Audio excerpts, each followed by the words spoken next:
തിരുവനന്തപുരം വഴയില പഴക്കുറ്റി നാലുവരിപ്പാതയുടെ നിർമ്മാണ പ്രവർത്തനങ്ങൾ ഉടൻ ആരംഭിക്കുമെന്ന് മന്ത്രി GR അനിൽ അറിയിച്ചു.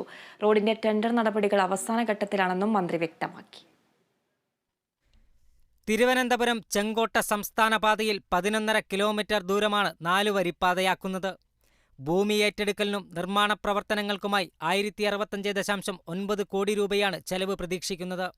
21 മീറ്റർ വീതിയിൽ നിർമ്മിക്കുന്ന റോഡിന് 15 മീറ്റർ ടാറിങ്ങും 2 മീറ്റർ മീഡിയനും ഇരുവശങ്ങളിലുമായി 2 മീറ്റർ വീതിയിൽ യൂട്ടിലിറ്റി സ്പേസും ഉൾപ്പെടുത്തിയിട്ടുണ്ട്. ഒരുപാട് തടസ്സങ്ങൾ അതിന്റെ പിന്നിൽ ഉണ്ടായിരുന്നു എന്നുള്ളതൊക്കെ നിങ്ങൾക്കറിയാം. എന്നാൽ ആ തടസ്സങ്ങൾ ഉയർന്നു വന്നതിനെല്ലാം തന്നെ ജനങ്ങളെ ബോധ്യപ്പെടുത്തിക്കൊണ്ടാണ് ആ റോഡ് യാഥാർത്ഥ്യമാകുന്ന തരത്തിലേക്ക് കാര്യങ്ങൾ എത്തി എന്നുള്ള കാര്യം നിങ്ങളെ അറിയിക്കാൻ ഇങ്ങനൊരു പത്രസമ്മേളനം വിളിച്ചത്. ഇത് നമ്മുടെ താലൂക്കിനെ സംബന്ധിച്ച് ഏറ്റവും വലിയ വികസനത്തിന്റെ ഒരു നാഴികക്കല്ലായി മാറും. അത് നാലുവരിപ്പാത 21 മീറ്റർ വീതിയിൽ 15 മീറ്റർ ടാറിങ്ങും 2 മീറ്റർ മീഡിയനും ഇരുവശങ്ങളെ 2 മീറ്റർ വീതിയിൽ യൂട്ടിലിറ്റി സ്പേസും ഉൾപ്പെടുത്തിക്കൊണ്ട് 21 മീറ്ററിലുള്ള റോഡ് യാഥാർത്ഥ്യമാക്കാനുള്ള ആദ്യഘട്ടം 3 റീച്ചുകളായിട്ടാണ് അത് ചെയ്യുന്നത്.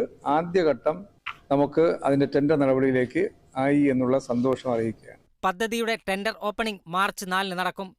അതേസമയം നെടുമങ്ങാട് നിയോജക മണ്ഡലത്തിലെ മറ്റൊരു പ്രധാന പാതയായ പഴകുറ്റി മംഗലപുരം റോഡ് വികസനത്തിൽ പൂർത്തിയാക്കാനുള്ള ജോലികൾ മാർച്ച് ആദ്യവാരം ആരംഭിക്കാൻ ബന്ധപ്പെട്ട ജീവനക്കാർക്ക് നിർദ്ദേശം നൽകിയിട്ടുണ്ടെന്നും മന്ത്രി അറിയിച്ചു. ഈ റോഡിന്റെ രണ്ടാമത്തെ റീച്ചിലെ കെട്ടിടങ്ങളുടെയും ഭൂമിയുടെയും വിലനിർണ്ണയം നടന്നുവരികയാണെന്നും GR അനിൽ പറഞ്ഞു. Kerala vision news, Thiruvananthapuram.